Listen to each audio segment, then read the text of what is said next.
রাধে রাধে। তোমরা সবাই কেমন আছো? সবাইকে কৃষ্ণপ্রীতি শুভেচ্ছা। জয় রাধে, জয় শ্যাম। আজকের আলোচনা ভক্তি ও ব্যবসা। আর্থিক লাভের জন্য ভক্তিমূলক তৎপরতা চালানো উচিত নয়। কারও উচিত নয় পেশাদারি কীর্তনের দলে যোগ দেওয়া, শিষ্যদের কাছ থেকে প্রণামী গ্রহণের উদ্দেশ্যে গুরু হওয়া এবং টাকার বিনিময়ে ভাগবত পাঠ করা। এতে করে নিজের আধ্যাত্মিক জীবন নষ্ট হয়ে যায় এবং অন্যরা প্রতারিত হয়। অবশ্য কেবলমাত্র কৃষ্ণের সেবার জন্য একজন প্রকৃত প্রচারক দান গ্রহণ করতে পারেন, কিন্তু কৃষ্ণ নাম ও ভাগবতকে পরিবার চালানোর মাধ্যম হিসেবে ব্যবহার করা অত্যন্ত হীন কাজ। সকল শুদ্ধ বৈষ্ণব এর নিন্দা করেন। ভক্তির নামে আত্মপ্রতারণা উচিত নয়। এটা শ্রীচৈতন্য মহাপ্রভুর শিক্ষার পরিপন্থী। বৈষ্ণব রূপে নিজেকে জাহির করে সম্মান, পূজা ও প্রতিষ্ঠা অর্জন খুবই সহজ, কিন্তু প্রকৃত বৈষ্ণব হওয়া এবং কৃষ্ণপ্রেম লাভ করা তত সহজ নয়। নরোত্তম দাস ঠাকুর তাই বলেছেন, সাধু শাস্ত্র গুরুবাক্য চিত্তেতে করিয়া ঐক্য, আর না করিহ মনে আশা। এটাই আধ্যাত্মিক সফলতার পথ। দুর্ভাগ্যক্রমে আমাদের মধ্যে নিজের মন গড়া ভাবে কাজ করার ঝোঁক রয়েছে।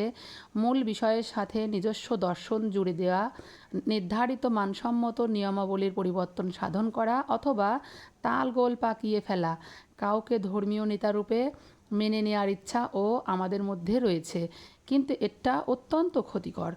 কারণ এর ফলে আমরা সত্য পথ থেকে বিচ্যুত হয়ে যাব। প্রত্যেকেরই উচিত অতীতের আচার্যদের নিষ্ঠার সাথে অনুসরণ করা, তাহলেই জীবন সার্থক হবে।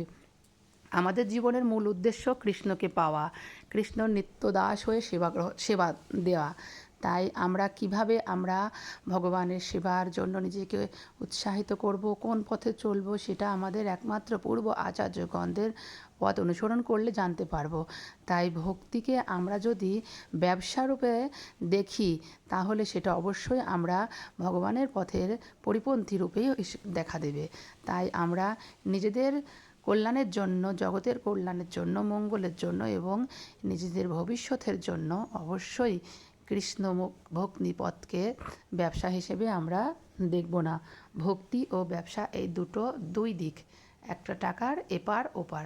তাই ভক্তিকে কখনো ব্যবসারূপে নেওয়া যাবে না। কারণ ভগবান আমাদের পরিবার দেখাশোনা করার জন্য তিনি তো রয়েছেনই, তার জন্য প্রতারিত করতে হবে না। মানুষকে প্রতারণা করলেও আমি নিজেই প্রতারিত করে ফেলবো। তাই নিজেকে প্রতারণার হাত থেকে বাঁচানোর জন্য ভগবানের পথে আসুন এবং পূর্ব আচার্যদের পথ অনুসরণ করুন। রাধে রাধে। যদি আমার এই চ্যানেলটিকে ভালো লেগে থাকে, আমার এই কথাগুলো যদি ভালো লেগে থাকে, স্বাস্থ্যসম্মত বাক্য, এগুলো আমার নিজের মন গড়া কথা নয়। তাই যদি তোমাদের কারো ভালো লেগে থাকে, তাহলে আমার এই চ্যানেলটিকে সাবস্ক্রাইব করো এবং লাইক দিও। একটি কমেন্টের মাধ্যমে জানিয়ে দিও আর কি বিষয়ে তোমরা শুনতে চাও বা কোথায় কোনো ভুল ত্রুটি থাকলে দেখিয়ে দিও, আমি সেটা সংশোধন করে নেব। জয় রাধে, জয় কৃষ্ণ। সবাই সুস্থ থাকো, ভালো থাকো। হরি বল, হরে কৃষ্ণ।